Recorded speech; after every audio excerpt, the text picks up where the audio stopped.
বাংলাদেশের দক্ষিণ পূর্ব সীমান্তে শান্ত সাঙ্গু নদীর বুক চিরে এগিয়ে যাচ্ছিল একটি টহল নৌকা। চারদিকে নিস্তব্ধতা, শুধু পানির মৃদু স্রোতের শব্দ। সেই নৌকায় ছিল বাংলাদেশের বর্ডার গার্ড বিজিবির ২০ জন সদস্য। প্রতিদিনের মতোই তাদের এই রুটিন টহল ছিল দেশের সীমান্ত পাহারায় নিরাপত্তার স্বার্থে। কিন্তু সেদিনের সময়টা ছিল অন্যরকম। সময় তখন সকাল 10:30। হঠাৎ সে নীরব পাহাড় কেঁপে উঠল এক বিকট গর্জনে। মুহূর্তের মধ্যে আকাশ ভরে গেল গুলির শব্দে। বুলেটের ঝাঁপ থেকে থরথর করে উঠল নদীর দুই তীর। অতর্কিত সেই হামলার টহল দল একদম অপ্রস্তুত। কোন দিক থেকে আক্রমণ আসছে তা বোঝার আগেই চারদিক থেকে বুলেটের ঝড়। লক্ষ্য একটাই, বাংলাদেশ সীমান্ত রক্ষা বাহিনীকে বিভ্রান্ত করা, আতঙ্কিত করা এবং সুযোগ পেলে তাদের অপহরণ করে নিয়ে যাওয়া। আর এই পরিকল্পনার পেছনে ছিল মিয়ানমারের সশস্ত্র গোষ্ঠী আরাকান আর্মির সর্বাধিনায়ক ওম রাখাইনের মাস্টারমাইন্ড। তাদের উদ্দেশ্য স্পষ্ট: বাংলাদেশের সীমান্তে অস্থিরতা তৈরি করে তোলা এবং আন্তর্জাতিক পরিসরে বাংলাদেশের ভাবমূর্তি নষ্ট করা। 5 ঘন্টা ধরে চলতে থাকা সেই অসম লড়াইয়ে বিজিবির 2 সদস্য গুরুতর আহত হন, কিন্তু তারপরও তারা অবস্থান নেন সাহসিকতার সঙ্গে। পিছু হটেননি 1 ইঞ্চিও। তখন থেকেই প্রশ্ন উঠতে শুরু করে, বাংলাদেশ কি তবে এই সীমান্ত যুদ্ধে পিছিয়ে পড়ছে? আরাকান আর্মির এই উস্কানি কোনো নতুন ঘটনা নয়। আগেও তারা বিভিন্ন সময় সীমান্তের মাইল এলাকায় বিস্ফোরণ ঘটিয়ে আমাদের বিজিবি সদস্যদের আহত করেছে, জেলেদের অপহরণ করেছে, এমনকি সীমান্তে নাশকতা চালিয়ে সাধারণ মানুষের মধ্যে আতঙ্ক সৃষ্টি করেছে। কিন্তু 2015 সালের আগস্ট মাসে তারা এমন এক ভুল করেছিল যা তাদের ইতিহাসে সবচেয়ে বড় পরাজয়ের দায়ী হয়ে রয়ে গেছে। সেই সময় বাংলাদেশের গোয়েন্দা সংস্থার হাতে আসে এক গোপন তথ্য। বান্দরবানের এক দুর্গম পাহাড়ের চূড়ায় আরাকান আর্মির একটি গোপন ঘাঁটি স্থাপন করেছে বিশাল সামরিক বাহিনী।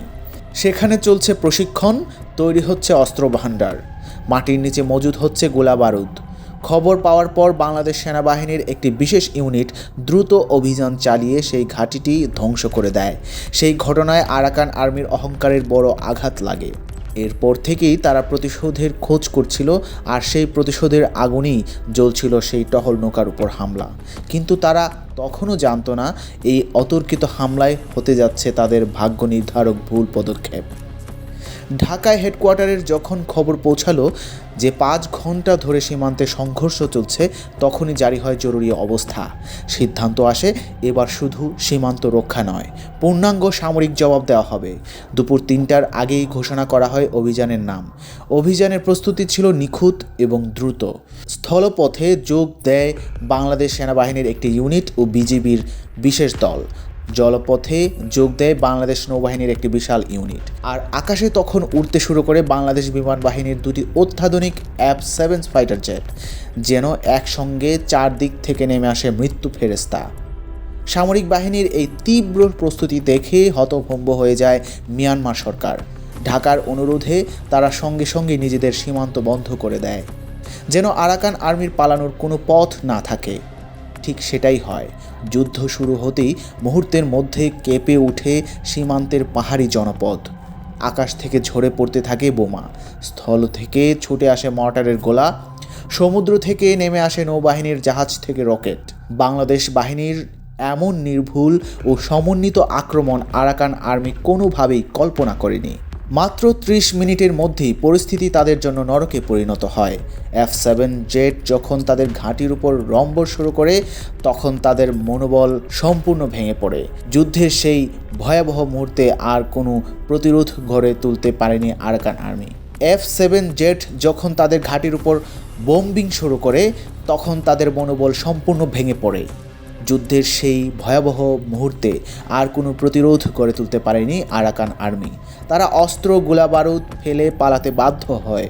তাদের অনেকেই নিহত হয়। তাদের কমান্ডার ওম রাখাইনকে জীবিত অবস্থায় গ্রেপ্তার করা হয়। সংঘর্ষ শেষে বাংলাদেশ বাহিনী ঘটনাস্থল থেকে উদ্ধার করে আরাকান আর্মির বিপুল পরিমাণ অস্ত্র, সামরিক সরঞ্জাম, ইউনিফর্ম, ল্যাপটপ, ডিজিটাল ক্যামেরা, যা তাদের গোপন তথ্য প্রকাশ করে দেয়।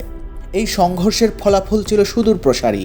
আরাকান আর্মির সেই শোচনীয় পরাজয়ের পর আর কখনো বাংলাদেশের দিকে চোখ তুলে তাকানোর সাহস পায়নি। স্পষ্ট হয়ে গেল, বাংলাদেশ শুধু সীমান্ত রক্ষায় নয়, দেশের সার্বভৌমত্ব রক্ষায়ও পৃথিবীর যে কোনো শক্তির মোকাবেলা করার সামর্থ্য রাখে। দেশের সার্বভৌমত্ব রক্ষায়ও পৃথিবীর যে কোনো শক্তির মোকাবেলা করার সামর্থ্য রাখে। যুদ্ধ শেষে পরবর্তী দিনই তৎকালীন সেনাপ্রধান এবং বিজিবির মহাপরিচালক নিজে উপস্থিত হয়ে যুদ্ধক্ষেত্র পরিদর্শন করেন। তারা পরিস্থিতি পর্যবেক্ষণ করে নির্দেশ দেন সীমান্তে স্থায়ী প্রতিরোধ ব্যবস্থা গড়ে তোলার জন্য। সেই নির্দেশনা থেকে শুরু হয় ঐতিহাসিক সীমান্ত নিরাপত্তা প্রকল্প, যা আজ দেশের সীমান্ত নিরাপত্তার প্রতীক হয়ে দাঁড়িয়েছে। যুদ্ধের পর শান্ত সাঙ্গু নদী আবার ফিরে পায় তার স্বাভাবিক প্রবাহ, কিন্তু সেই নিরাপত্তার গভীরে আজও লুকিয়ে আছে এক অজানা গর্জন বাংলাদেশের প্রতিরোধের প্রতি। নায়েকদের সেই যুদ্ধ ছিল শুধু একটি সামরিক অভিযান নয়, এক জাতির সম্মান রক্ষার লড়াই। যারা সেই যুদ্ধে নিজেদের জীবন বাজি রেখে সীমান্ত রক্ষা করেছিল, তাদের রক্তে লেখা হয়েছে বাংলাদেশের দুই গর্বের ইতিহাস। জন্মের পর জন্ম ধরে বাঙালির বুকে গর্ব ভরে থাকবে সেই অধ্যায়। তবে এখন প্রশ্ন উঠছে, যদি আবারও সীমান্ত এমন উস্কানি দেওয়া হয়, তাহলে কি আবারও হাতছাড়া প্রতিপক্ষ হবে নাইখারের মতো একটি সামরিক অভিযান? সীমান্তের এই অস্থিরতা নিয়ে আপনার কি মতামত? আপনি কি মনে করেন বাংলাদেশ উচ্চতর শক্তি হিসেবে উঠে আসবে এবং জবাব দেবে এই ধরনের হুমকি? আপনার মতামতই আজ আমাদের জাতীয় সম্মানের প্রশ্ন।